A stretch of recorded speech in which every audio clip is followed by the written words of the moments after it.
वट सावित्री व्रत 26 मई सोमवार 2025 को मनाइए। अमावस्या तिथि प्रारंभ 26 मई 2025 को दोपहर 12:11 से, अमावस्या तिथि समाप्त 27 मई 2025 को प्रातः 8:31 तक। हर सुहागिन महिला अपने सुहाग की रक्षा के लिए ईश्वर से कामना करती है। पति की लंबी आयु की दुआ करने के साथ साथ वह उसकी तरक्की के लिए कई उपवास भी रखती है। ऐसे में वट सावित्री व्रत का महत्व अधिक बढ़ जाता है।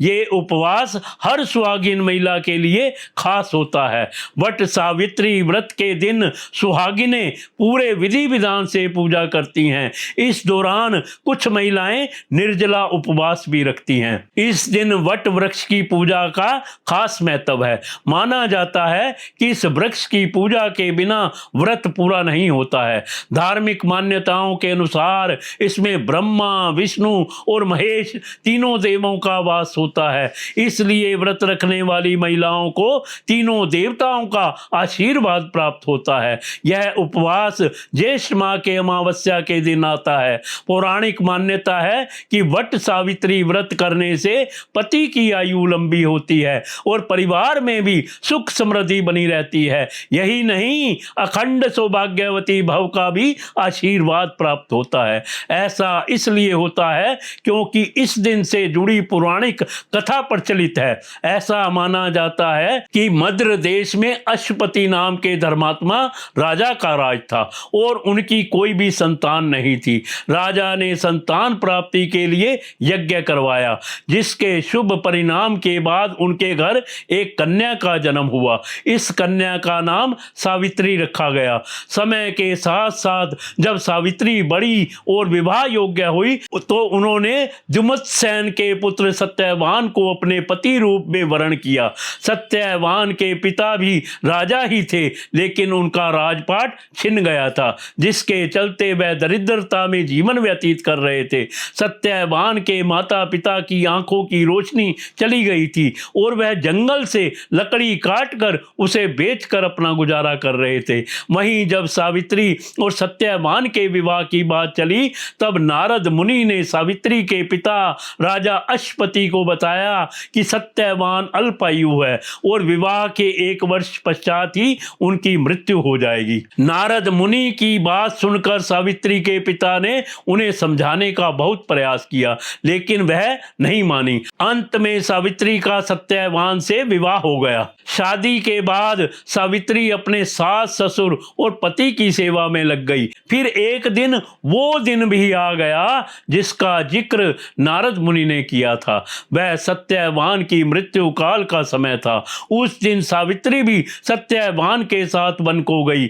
वन में सत्यवान लकड़ी काटने के लिए जैसे ही पेड़ पर चढ़ने लगा कि उसके सिर में असहनीय पीड़ा होने लगी और वह सावित्री के गोद में सिर रखकर लेट गया। कुछ ही समय में उनके समक्ष अनेक दूतों के साथ स्वयं यमराज खड़े हुए थे। यमराज सत्यवान की आत्मा को लेकर दक्षिण दिशा की ओर चलने लगे। पतिव्रता सावित्री भी उनके पीछे चलने लगी। आगे जाकर यमराज ने सावित्री से कहा कि हे पतिव्रता नारी, जहां तक मनुष्य साथ दे सकता है तुमने अपने पति का साथ दे दिया, अब तुम लौट जाओ। इस पर सावित्री ने कहा, जहां तक मेरे पति जाएंगे वहां तक मुझे जाना चाहिए, यही सनातन सत्य है। यमराज सावित्री की वाणी सुनकर प्रसन्न हुए और उनसे 3 वर मांगने को कहा। यमराज की बात का उत्तर देते हुए सावित्री ने कहा, मेरे सास ससुर अंधे हैं, उन्हें नेत्र ज्योति दें।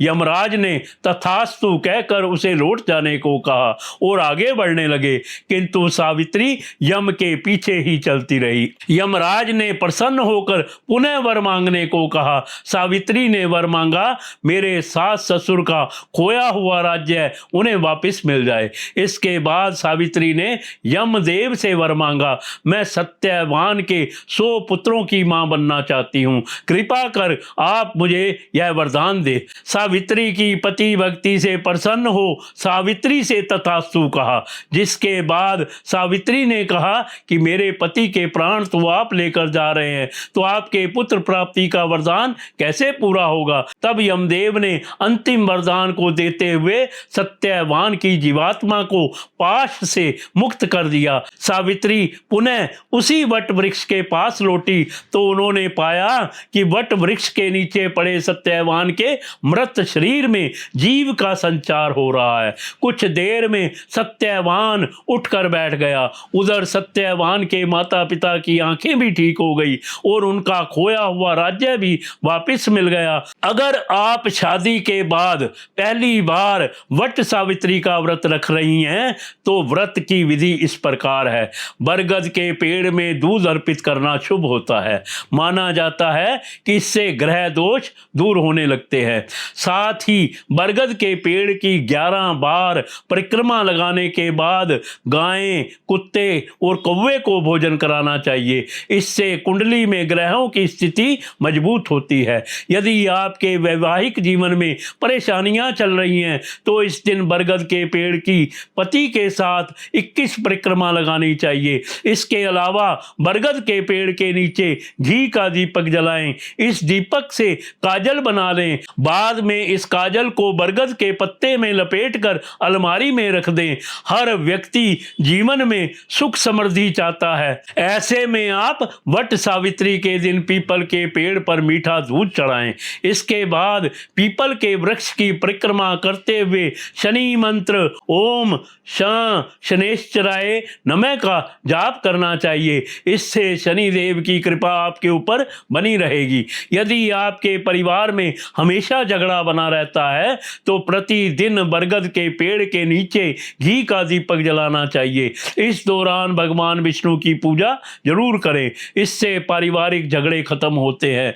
वट सावित्री वाले दिन आप धन की देवी मां लक्ष्मी को 11 कोड़ियां अर्पित करें। साथ ही इन पर हल्दी से तिलक लगाएं। अगले दिन इन कोड़ियों को लाल कपड़े में बांधकर धन के स्थान या तिजोरी में रख दें। माना जाता है कि ऐसा करने से आर्थिक तंगी दूर होती है। इस दिन महिलाएं पति के साथ व्रत रखें। दोनों साथ में चंद्रदेव को दूध से अर्घ्य दें। माना जाता है कि ऐसा करने से जीवन में आ रही समस्याओं का निवारण होता है। वट सावित्री व्रत यह सौभाग्यवती स्त्रियों का प्रमुख पर्व है। इस व्रत को कुमारी और विधवा महिलाएं भी कर सकती हैं। इस व्रत का पूजन ज्येष्ठ अमावस्या को किया जाता है। इस दिन महिलाएं वट यानी बरगद के वृक्ष का पूजन होता है। यह व्रत स्त्रियां अखंड सौभाग्यवती रहने की मंगल कामना के साथ करती हैं। इस दिन सत्यवान सावित्री की